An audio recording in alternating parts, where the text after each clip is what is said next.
Welcome back, guys. Talking sports, wearing shorts. Back here again with me, good friend, MrJxckss. Back here with the AFL tips and predictions, round 6, episode 4. Tongue twister, that one is, isn't it? A little bit. But I'm keen. I'm ready. Mate. Oh, I'm so ready. I mean, we got to break down our game. I mean, I was there live. Yes. You weren't. No. You were trying to get there, but you couldn't get there. Yeah, great game in the end, to be honest about it. It's overshadowed by the bullshit umpire calls, but I thought it was a great game, nonetheless. Both teams were going back and forth. First quarter, Collingwood had it. Second quarter, Brisbane took over. Third quarter, Brisbane sort of got a gap, and you thought, yeah, there's no way that they're going to be caught. And then, well, Collingwood would come back in the fourth quarter and make it a bit dicey, but the umpire, mate. Oh, it was a black mark. It's just a black mark on the game at the moment. Hopefully it gets sorted. You know, it's going to be interesting. Oh, well, I'll talk about first. I think the game was won in the second quarter. Brisbane's second quarter was just too big. And I would say he's won the third. I would say he's won the second half. I don't know if I remember that, but I would say I'd almost say we only won the second quarter. It was just that big of a second quarter. Yeah, you kicked like 6 goals. Yeah. And I've said this all year for us. We can play... It's shit, but Brisbane can play shit for 3 quarters because 1 quarter of our best blows teams out of the water. Yeah, but it does. We rely on it too much. The amount of times we rely on just 1 20-minute patch, it won't do well in finals. We might go around the season, but we'll get knocked out of finals again if we fuck around like that. Well, is it a case of early season sort of rust still, or do you think this is a problem that Brisbane have? We've had it for a couple of years. They can't seem to shake it. We've had it for a couple of years. It's just now that our 1 quarter of our best is better because our best is getting better. Well, your 1 quarter of your best usually blows teams out, and it's not enough. Yeah. You know what I mean? Yeah. So it was a really good game though. Like, I thought Collingwood were better than what we both predicted. We both predicted that they were going to be average and that it was going to probably be a dicey night for us, but we played a lot better, particularly because we went with 3 tools up front. Yeah, that in this day and age usually doesn't work, but we seemed to make it work. I thought Kruger was really good. He is very good. I like Krugs. Kruger's very good. He should be in the side every single week. He should be. He's flexible. He kind of plays as like a tall small in a weird way. Like he's mobile. The Cox experiment is so far done with Douglas me. Needs to go. I cannot express that enough. The speed dealers need to go. Yep. But for some reason, he keeps getting picked. And the thing is, now that we've got so much gaps in our forward line, he might continue to get picked. But MrJxckss back this week, McCreary's back this week, and Ginnivan's back this week. Yeah, you got them all. I've got that down on there. You've got a big, basically half the forward line coming back in. Use are the last game, so we'll get to use. And we can maybe touch on the game a bit more once we get to the games. But the first one, Friday night, no Thursday night game, which works for us because we're late this week. But that's all right. So tonight, GWS v Saints. Now, GWS lost to Melbourne, which is expected, even though they're soft. And Saints beat Gold Coast, which was also expected. But Higgins apparently has a concussion test, which I didn't know about in the game, but who knows? He's a walking concussion, that guy. He is. Ever since his brain bleed, they've really got to take it a bit careful. I'm surprised. Like, a minor concussion, I'd be surprised if he's not out for a month. Like, you know what I mean? With his history. It's his track record, and he should. So it's interesting to see how that goes. But yeah, GWS versus Melbourne, and we know where that's going. I don't see any other result happening there. Melbourne are in second gear still. Yeah. Well, that was last week. They already beat them. They're versus Saints this week. Sorry if I said that wrong. Yeah. There was no surprise. Melbourne did easy work, GWS, but Gold Coast beat Saints. Saints beat Gold Coast. Saints beat Gold Coast. So GWS Saints is interesting. It is, because if you look at the betting on it, if you checked sports bet already, Saints are only just like 10-cent favourites. Well, the money's come in. So now I just had a look at that before because they were, but money's come in. So now Saints are $1.75 and GWS are $2.08. Ah, okay, yeah. So when I checked, Saints were $1.80. Yep. And GWS were $1.80 and the Saints were like $1.70. Yeah. But yeah, people have gone, you know what? I don't trust that. It's Saints all day for me. The big thing is big Toby's coming back, and is he? It'll be his thing. He's been sitting on sidelines watching this fucking soft GWS side. He's going to be so pissed off. I'm quite excited to see how he walks back in, and if he just goes, I'm going to lead by example, and I'm just going to try not to get suspended, but I'm going to be rough as guts. You know, what he I mean?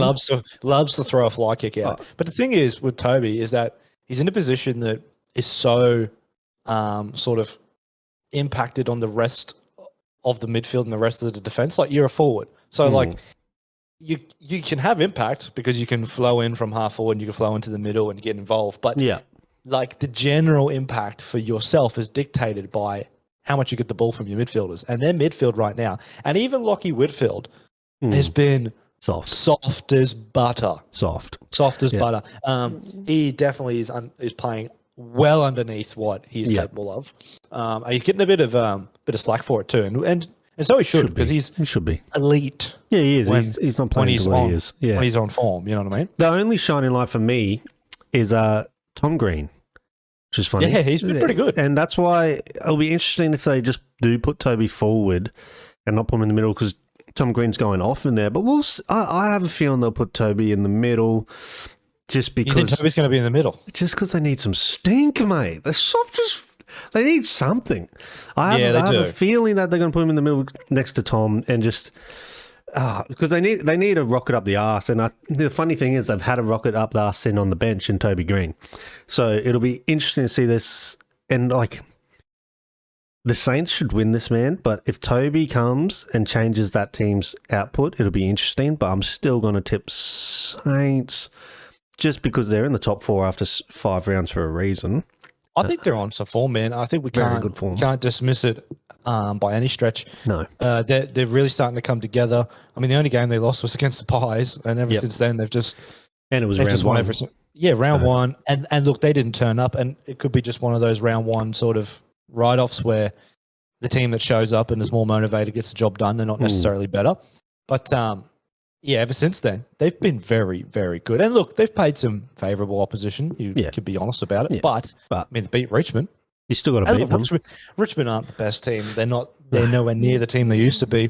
And we'll get onto that in a little bit. But yeah, Saints, I think that they'll beat GWS. I'll be very shocked if GWS get up here. I'll be pissed off, actually, because there's no way they should. Yeah, that's just the anomaly of Toby. But I'm going to go Saints. A tipping nightmare. Yeah, it is a tipping nightmare. I'm almost just going to stay away from it. My mate at work, because he's a Saints fan, he's all over it. It's a dangerous one for me, though, because we don't know what's going to happen with that entrance. But I'm going Saints by 6. One goal. It's going to go late. Yeah, I'll go Saints by 12, I think. Yeah, that's fair. Not very close, but just enough. And the next one we got is Bulldogs versus Crows. Obviously, Bulldogs beat North Melbourne and the Crows beat Richmond. Yes, mate. Ruined me multi. Oh, isn't it a tough one? And I've got to say to you, last week, you twisted my arm. I wanted to go Crows. You remember you made me pick Richmond? Well, you did, mate. You convinced me, but I wanted to go Adelaide from the jump. I don't grab your hand and say, bet on this. No, but, mate, I was convinced. I didn't think... And look, Adelaide obviously were up for it against because they obviously beat Port, so they're coming off some momentum. I thought Richmond would have had enough, but man, something needs to be said about that team too. Their midfield is it's aging. It's not what it used to be. There's no energy. There's no spirit. There's no fight. Like it's weak. And what used to be that strong sort of presence from Richmond that they would always get the ball back, they'd be hunting in packs. It's gone. No, they do not have it. No, it's gone. And I don't know if this is because of Dusty. I'm not sure if like maybe the Richmond players, they don't have Dusty and they think, you know what, we just can't do it. Like, because that does happen. And like you were saying with Toby Green. Exact same thing, yeah. Toby Green might come back and the players might think, you know what, we've got our captain back, our best player. Let's fucking go for it. And maybe Richmond are like that. I don't know. I don't know what's going on. Or it's a case of they're just getting a little bit old. Yeah. And this is what happens. But Adelaide are young. They're energetic. This is one thing about Adelaide, I feel. And I don't know what you think. But when I've watched Adelaide, even last year, they always give the effort. It's just that their skill was horrendous at sometimes, right? Yeah. But they've always tried. Yeah. And this year, they're still trying, but they've got that little bit better. And this Rochelle, I just want to say, He is going to be a superstar. Book it now. Yeah. Take this clip and book it. He's very Get on good. TikTok. Superstar. You know, he actually was a soccer player. Was he really? Yeah, and he's like doing like in the locker room. You can find the footage. He was doing like they pinched him off Melbourne City. He played for Melbourne City, and he was doing like around the worlds and stuff. That's why he's such a beautiful kick. Yeah. Well, that doesn't surprise me. And what you said about Crows is exactly what I was going to say. They're not a very good side, but they show up to play every week. So they will beat teams that sleep on them because yes, they're not that great, but they'll like compared to GWS. You know, they come out to play 10 times harder than GWS every week. And GWS have 10 times the elite fucking list. Oh, the talent GWS have. Think about this. GWS 3 years ago playing the granny. Yeah. And look, had the ultimate worst granny of all time, probably since Port in 2007. Yeah. But regardless, they still got there. Yeah. So they still got a lot of those players, and they're just not making it happen. No. So yeah, soft. But and it could be because of their manager too. I think Leon Cameron's a bit of a fucking goose. Yeah. I mean, it was going to be hard for Crows to beat Dogs anyway. I think Dogs get up here. I think Dogs put a run on. We'll get into that. But English is out too. So I didn't see that. Yeah, sub. Massive. Have a look at the teams. We've got to look at the teams. Well, Steph. Oh, well, the teams are actually... I should have just looked at the team. The teams are actually at this time instead of my injury list. I didn't realize that. Steph's in. Yeah. So English is on my bench. That's all right. But I've got Braden I'm going to have to change out my Supercoach as well. GWS. Massive one, though, we should touch on is Rory Sloane. Did his ACL at 32. Now, I heard... I can't remember which coach it was they were talking on, but I can't remember. But in his team, it was their big player did an ACL, and he said it did affect the whole team, and the next week they were shot. This was a couple of years ago. So what this affects, because he is almost a barometer, you could say, Sloane. He's like the heart of Adelaide. So for him to go down, and then there's all these questions like, will he play on? Like, what that's going to spread out into the group, they could either... Sink or swim, isn't it? Yeah, knowing Crows, it'll probably fuel them. Like, yeah, like I said, you don't know. I do it for Sloaney, but out for the season at 32. Look, Sloane's not the 35 disposal getter that he used to be, but he's still so influential, you know. And to the team and just the mentality of the team, So this is big for him, and like you said, at 32, it's tough. He'll be out for a year. 33 in that position. Yeah, it looks unlikely, but you never know. Like we always say all the time, we always talk about sports medicine nowadays. It's you just never fucking know. This guy could come back a robot and be an absolute Terminator. You just don't know. Yeah, that's it. I'm actually really, touching on this quietly. I think I've low-key got the same feeling about Fife, He just always is consistently injured, and I'm just worried that he's going to get another injury at some point. And it's just going to go, you know what? I can't shake this. Yeah. Because he can't. No, he can't. He really can't shake him. No. They don't want to ride at the moment without him, but mate, they're doing beautiful. So we both gone Dogs there? No surprise with that one? Easy, mate. I'm going to go Dogs, but I'm going to say 30. I think Dogs will run away for the last quarter, maybe. I've got Dogs. I think on the multi, I've gone for Dogs 1 to 39. I don't think they'll smash them, but they'll smash them. Because even with English out, Steph's a veteran. He knows what to do.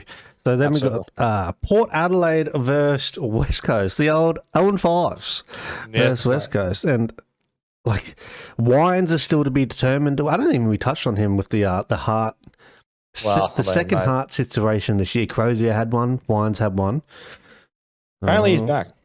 Yeah, well, I would think he's back because all the tests are done and they're all good. And he didn't faint. Crozier fainted.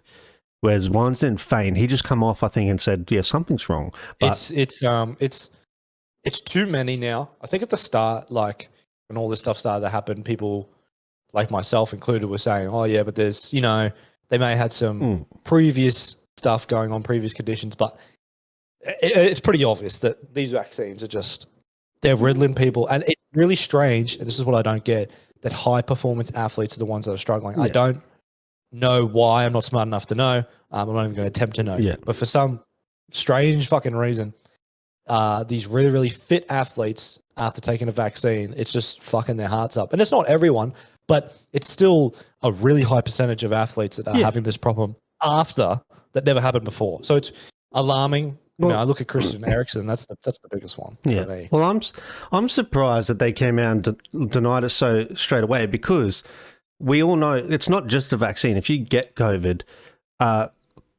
side effect that can happen in the future is heart situation stuff. So the vaccine as well has that a similar. One of the three has that certain side effect as well, and it's in the health org, like on the website, and they come out and deny it has anything to do with it. If it's a side effect to COVID itself, and it naturally comes with the vaccine itself because you're treating COVID, why are we denying that it's got anything to do with this here? Like, because if they deny it, right? I mean, sorry, if they come out and say, okay, this is a legitimate thing, could you imagine the uproar that they would get? Because then they would know, people would be saying, oh, we fucking told you these vaccines, rah, rah, rah. And then the truth is exposed and it's all over. So they could just say it's COVID, you know what I mean? Because COVID, it's the side effect of COVID as well. They could frame it, that they're doing it a stupid way, if you ask me. They could frame it in a way that actually doesn't go off at them, but they're not switched on, mate. But I don't want to get too far into that because we could talk about that for fucking years. Nor do I, because it's a situation that's really awkward, and it's one of those situations you need to have a drink or two to talk about it. The straight denial, I think, needs to go because the uptick in the heart situations for athletes, if you look at a scale in the last 2 years, not since the vaccine, since COVID, is massive. So it is. It's the denial that COVID or the vaccine, either one of them has anything not to do with it, is just stupid. They need to get away from it because it's happening constantly in all sports. Well, fuck, that's thrown me right off here, but back to Port West Coast. Reminds me back. Port, both off a loss. West Coast lost Sydney, Port lost to Carlton, obviously, because they haven't won yet. I'm going to go West Coast. I'm going to go Port. I'll tell you why. I'll go Port eventually now to break it, because I think West Coast are fucking atrocious. I think they're actually worse than Port. Fair. And I'll say this. Port come back from 50 points down against Carlton. Yeah. Let's not get away from that. Carlton. 50 points. Carlton are falling asleep when they're up at the moment. Yeah, they are. They're doing it. And they're going to get caught 1 week, whether or not it's this or next, I don't know. But for Port to come back 50 points, there's something there. So they started off bad. They've had a good end. And I think that they will take that into the next game. I think that Hinkley will try to focus on that. And I think you can capitalize at home. Wine's back. West Coast again. They've lost a lot of players. They're not what they are. Nope. I think they can get this one done. This one, I think Port can get over the line. If Port lose this one, Wayne Carey still thinks they make finals, by the way. Hey, Wayne Carey's a fucking Wayne Carey last year said that Eagles were gonna win the flag when they finished in the finals. They were dumped out in the first round. Yeah, he did. I actually like him on the radio, but some of his takes, he you know what it is? He's too stubborn. He can't drop it once it's happened. Oh my. Like, no, he needs to let it go. Midweek Rub's my favourite footy segment to listen to all week, to be honest, with him days and night. But so you're going Port, I'm going West Coast. I can't back Port because they haven't won, you know, so I just can't do it. Look, I understand, I get it, but I'm going to back them. Yeah, go. All right. I think it'll be a tight one. And, well, who knows? It could be a blowout either way. Next one is for me, the game of the round. And it's funny that's the game of the round. It's Fremantle versus Carlton. It is the game of the round, mate, because these two are both in good form. Yeah, going by form-wise, easily. Yeah. And I don't think it's close. Both off W's as well. Cripps is probably back. The fucking demon. I know. So, hamstring, but back? Yeah, back. All good. Unless they just took it real careful. Like, he just felt the slightest thing. He was like, oh, hold on. Yeah, I think that's what it was, man. Yeah, just being real careful. There's no way anybody recovers from a 1 week hammy. It's impossible. It's almost like it must have been a spasm, and he's gone. No, I'm not pushing it today. Yeah, it must have been some form of cramp, I reckon. And he's probably just thought he pulled it or something like that. So he's all good. Didn't get rid of him in my super coach, so that's great. I did. I would have gotten back now. Actually, I had a look at the trade outs, and he's like on the highest amount. Oh, yeah, he's gone. He's in the top 5. And I'm like, I kept him. I'm actually thinking of getting rid of Bont, but anyway, we'll see what happens. Yeah, that's probably worthy. Yeah, he's 600 plus. So this is a hard one because they've got to travel to the west, and traveling to the west, we all know is hard. Freo in good form, and Carlton are just slipping off that just a little bit. Nothing to be worried about. No.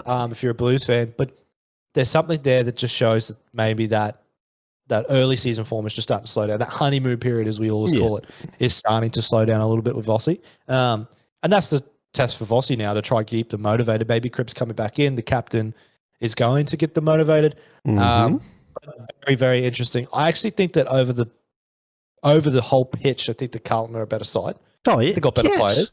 Fremantle, I say this to my mate, out of Fremantle and Saints, because they're both up there, I understand St Kilda better because they got a team sheet to go with it. Now look at Fremantle's team sheet, and like there's a couple of good players, but they're playing out of their fucking skin.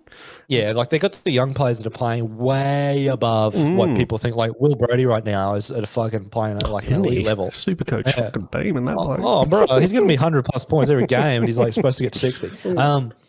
So like those type of players are playing above their level. They got David Mundy back, so that'll that calm elite head ball user, just god. I saw him take a ball from the 50 the other day and just hit a running target and just with fucking ease. The guy's 36 and he's just a demon. And Brayshaw is probably the most overlooked midfield in the game. He could be Brownlow favourite right now, and everyone's still talking about Lockie, Cripps. Is Angus Brayshaw? Is it Angus at Fremantle? Is that's Melbourne? Yes, he's Angus. No, he's Angus. I think the one at Melbourne's Andrew. Yeah, that might be right. But yeah, I've got this bloke as the Brownlow. We're getting it confused. Yeah, it's either other. I've got this bloke as Brownlow favourite, and just no one's really talking about the bloke. I got to be honest, I didn't pick that either. No, he's probably winning games for them and probably getting 3 votes. But yes, he is the man without Fife there. But we're going to learn more about Fremantle than Carlton, I think, in this game. And I'm going to back the Dockers at Dockland. What's happening? At Optus. This is hard. This is the thing, right? This is the thing. I backed Carlton when they lost against Gold Coast. Right? And I said I would never do it again. And I didn't back them last week. And they beat Port. So, I don't know. I actually think that I'm going to go Freo too. And I'll say maybe similar things to you. I think that this might just be the week that Carlton fall. And I know they fell against Gold Coast, but the form over the last couple of games, there's something there. Yeah. And maybe Freo can exploit that. But if Carlton turn up and be their best self, then I don't think it's close. Yeah, but that's I'm gonna go brave. Right. I'm gonna go brave and pick Freo. Yeah, Freo by 7. Yeah. It's gonna be. I think it's gonna be. I'm going Freo by 2. Get some revenge back on Carlton for that bloody from the sidelines. Who was that? Newman or Noons or who kicked that one from the sideline? On the siren? I think it was Newman. No, it might be Noons, actually, like you said. Yeah, Noons, yeah. Get some revenge for that. Interesting one. Both going the Freo there. Then we got North Melbourne versus Geelong. Geelong won't be happy with themselves because they lost to Hawthorn and they shit me because they can't decide if they're good or bad. And North lost to Dogs, but that's no surprise. They'll want to step up for this, you would imagine. I think they will because Hall is out for a month as well with hamstring. So I think Geelong will pump a 50-plus lead on this, to be honest. Yeah, I think that it might be hard for North Melbourne. Melbourne could be, honestly, North Melbourne, genuinely speaking, could be a team this year that don't win a game. Well, they already won one, luckily. But yeah, but they beat. Port Adelaide's the only winless team, mate. Oh my God, that happened. Yeah. Wow, I can't believe it. I can't believe that. That's right, they did. Yep. Well, I look like a fool.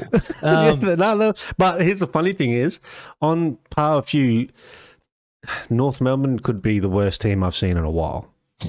Very bad. Like it's not that's the effort's up and down. Some weeks they don't put it in, but even when they put it in, like just when we played them, I've never seen that. It's like they didn't know where they needed to stand. There was the same amount of players out there, and you would think that they had 8 less people on the pitch. It just made no sense watching it. And they are. That's how it's got no leaders. It's got no leaders. Oh, no. That's what it is. They've got no leaders that like ushering around the people, and like when it comes to defense, they're all over the place. They're kind of like headless chickens. They just run out and try to get to a player. They don't play in a zone.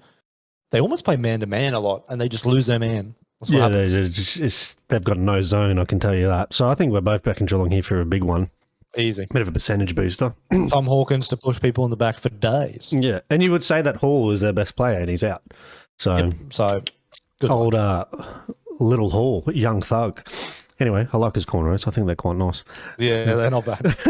Then we got the Q Clash. Old Suns v Lions been pushed on Sunday because it's fucking playing Gold Coast. The Q Clashes are normally good. Zorko. I can't see this one being close. No, I can't see it close. Zorko and Tuke Miller, the good old rivalry, we won't get to see it because Zorko's doing a halfback role these days.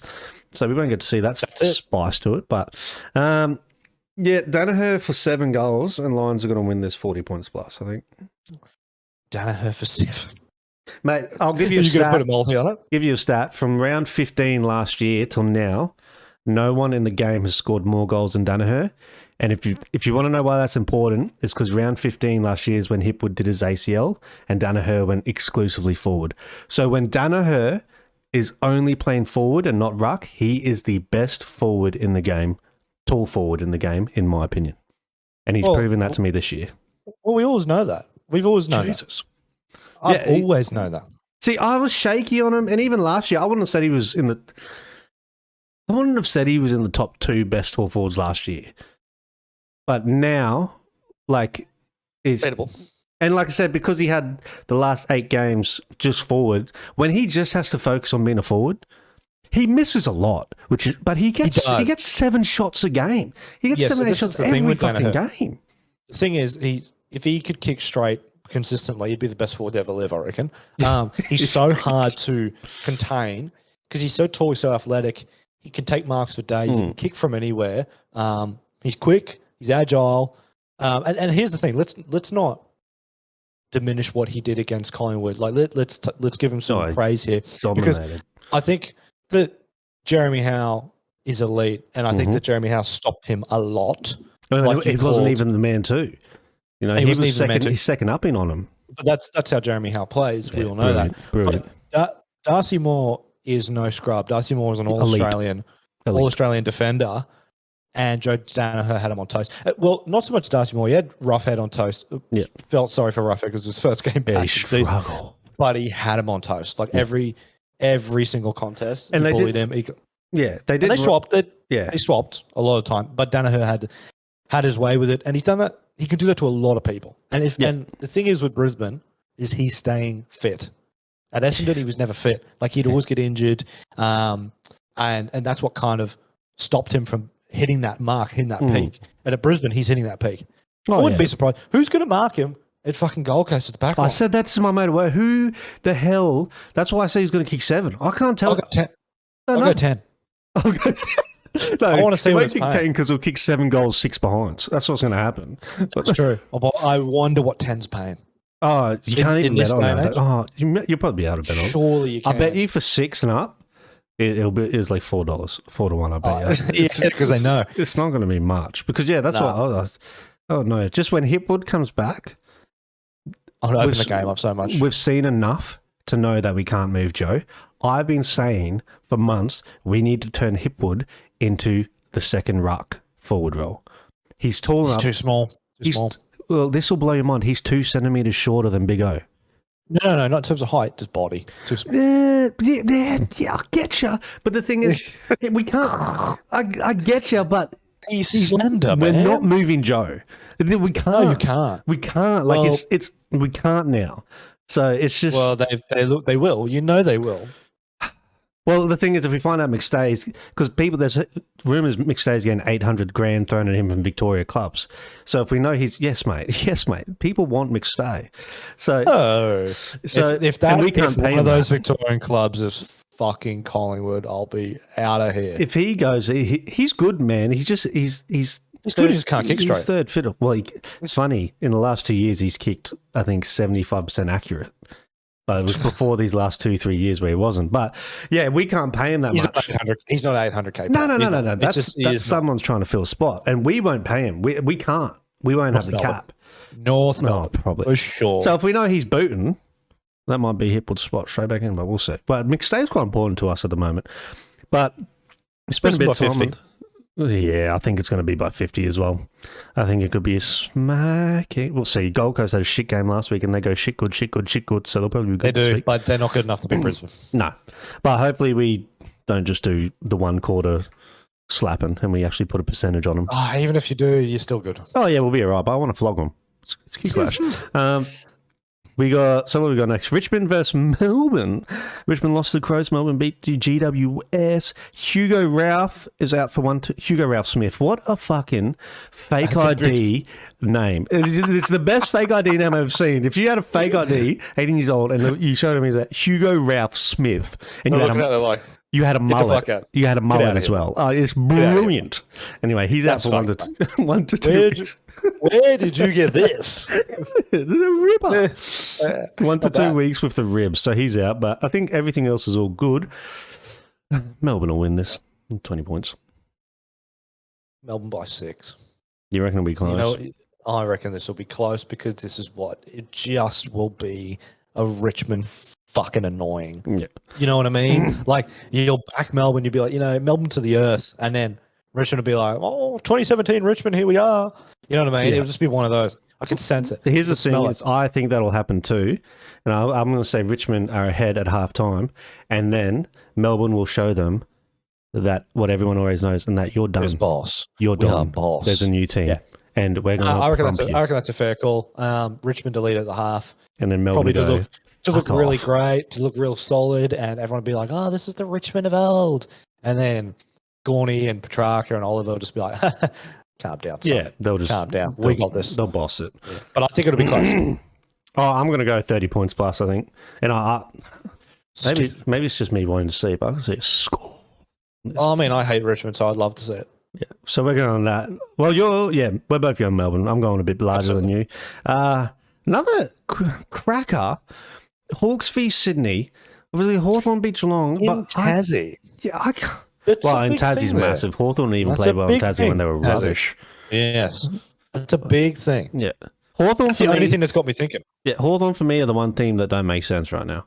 They don't make sense. I'll give... Look, I'm going to give Sam Mitchell his cherries here. I think his game planning against Geelong was fucking magnificent. I thought it was brilliant. And he did it against Port. Port is shit, though, so maybe it was a little glossed over. Yeah. But his game plan against Geelong was brilliant. And maybe he's not getting the credit that he deserves because let's be honest about it. Hawthorn's list is a bag of chips, except for Bruce, Mitchell, It's all Sicily. Young. It's all prodigies. So, Sicily, Bruce, Mitchell, Gunston? Yeah, Gunston. 4 players there that I would say that probably are really, really, you can hang your hat on and say these guys Giath is showing up as well. I'll say that. Oh, yeah, but the young players are showing up. But those 4 older heads, I say, are probably the only ones that I would say could get into maybe any side in the comp. Yeah. But the rest of the team are playing way above their level. And Mitchell's really got them playing well. He's got them structured. And maybe he's not much of a pansy as we all thought he was. Well, but then again, look at it like this, man. Just to say this before you jump in. Obviously, he won all the premierships at the Hawks. We know that. Then he was involved. But then he was involved in the 2018 premiership for West Coast. Yeah. So that's something that gets glossed over too. So he's got some fucking pedigree. Well, that's the thing is, like you said, I think he's showing that he is quite a bit of a mastermind with tactics. Quite an achiever, isn't he? Yeah. Like he's quite quiet, humble. Because you can see he's got game plans for different teams as well. The only thing is his team that he has right now, they'll fall off a cliff at round 10. Of course they will. That's inevitable. Yeah. But at least you can see what he's trying to do. And if he's that type of coach that, like you said, is a mastermind, they're going to be really hard to play no matter what. Oh, yeah, they'll be hard. And they got to give him a few years because the list could be something in 2-3 years. Just right now, like you said. The problem is for Hawthorn, I feel sorry for Sam Mitchell. No picks. No He's picks. got nothing. Because they fucking... Clarkson was like, I don't believe in the draft. Yeah. I'm going to get rid of them all. Yeah. And Clarkson did the old Sir Alex Ferguson on them and just fucking bounced with nothing left in the fucking reserve. So he's got a while to fix it. But it's possible they may have to offload some... for me, straight away, off the top of my head, I think that you could offload maybe O'Meara. I think there'll be a club out there that would want him. Back to GC. You think get some picks, something like that. You got to get some picks. They have to do something. So they've got to do something. Who are you going actually in this v Sydney? I think Sydney a fucking tight one. It'll be tight because it's a Tassie. It'll be tight because it's a Tassie, but I think Sydney are a top 4 shoe-in this year. I think they're a really good side. Yeah, they're third for me. They're third power ranking for me behind Melbourne and Brisbane. They're just hard to play. So I'm going Sydney as well. Up and down, aren't they? You just can't put your hat on the Dogs. But yeah, I go Sydney in the tight one. And then we got the last game, the Anzac Day game, the big one, the Bombers versus Collingwood, both off losses. So they'll be fiery. And like you said, you have Myerchick, Ginnivan, McCreery all back, but Roughhead is out. Roughhead's out. So, look, it's a little bit upset. I'll tell you one thing you have not picked up on. Now, I could be wrong. I'm going to do this live again because I swear he didn't play last week, or at least I didn't see him play last week. I watched a bit of the Essendon game. I didn't see him. Stringer. So I want to check. I want to double check right now because if you have missed this guy, I'm going to let you in on someone that's come back.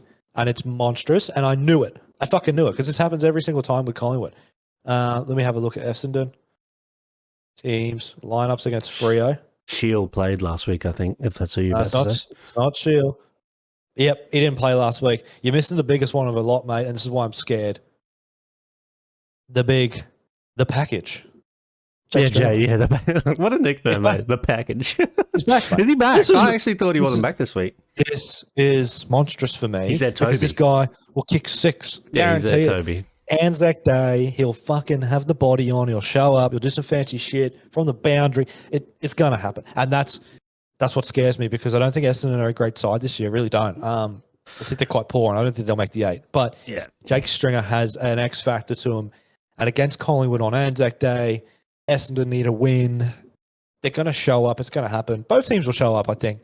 But he has that ability to change a game. That's why I'm worried. So I think it'll be close. I really do. It's an interesting one because, like, Essendon, they're 1 win, 4 losses. But Essendon are the only team out of 5 rounds they've played Brisbane, Melbourne, and Geelong. Exactly. So that's tough. You know what I mean? Like if that was Fremantle could be 1 and 4 right now. You know what I mean? So we don't really. We've played Geelong and Brisbane though, and we've only lost the maximum we've lost this year is 13 points. Yeah. Yeah, you never get flogged. It's strange. I think this will be very close as well. So do I. It can go either way, but I'll tip Collingwood because I think yous should win, but I will not be surprised if Essendon win this. Yeah, so I'm on that fence. I think that if we can apply the game plan that we have under McRae, and then look, you saw the style last week against Brisbane. Like we can get at it. It's very Richmond-esque. Like we get after it, we hunt in packs. We can turn the ball over. We're the best team in the competition for turning the ball over inside 50 and scoring from turnover. Best in the comp. So that's really good. Like we get that going. We should win. Yeah. But like I said, Jake Stringer back, the impact, like scoring a goal, getting a clearance, scoring another goal. He has that. Fucking about it where he can just roll on really quickly. I think he'll get plus 25, score 3. I honestly think he'll have a game like that. He probably will get the medal, Anzac Day medal. It's usually always Pendlebury, but it could be Stringer this year. You never know. But I think it'll be very close. We've seen some 1-point thrillers over the years with these games. Anzac Day is always a cracker. I'll go Collingwood by 3. Collingwood by 3. It's going to be squeaky bum time, they like to call it. I'll go Essendon by 2. You bastard. Yeah. Change your mind at the last moment. I thought, I sold you on Stringer. I sold you on Stringer, didn't I? The package. Well, I didn't know. I'm going to get him in my super coach. I didn't know that he was there, and I was just scrolling through the teams, and it just right in the middle, fucking centre half forward, Jay Stringer. I was like, fuck off. Yeah. Why? He had a booing. It was like West Coast. Yeah. McGovern was back, and I was like, get lost. They do hurt without merit. But yeah, I'm going to go Essendon 2 points. And that's the whole round, actually. It is, mate. But there you go. Beauty. So it's going to be some beautiful games. Hopefully we'll get this out before the round's on. Hopefully, yeah. We'll sort it out. We'll get it. If not, we'll see what happens. It's all good. I mean, look, if we have to scrape GWS and whatever, see what happens. I don't know if there's many GWS fans. That's right. We shall see. So, yeah, wrapped up again. Episode 4, round 6. So if you liked it, like, comment, subscribe, leave Jack's handle in the description as always. Beautiful. And if you like it, then tune in for the next one, guys. We'll catch you later. No worries. Catches. Peace out.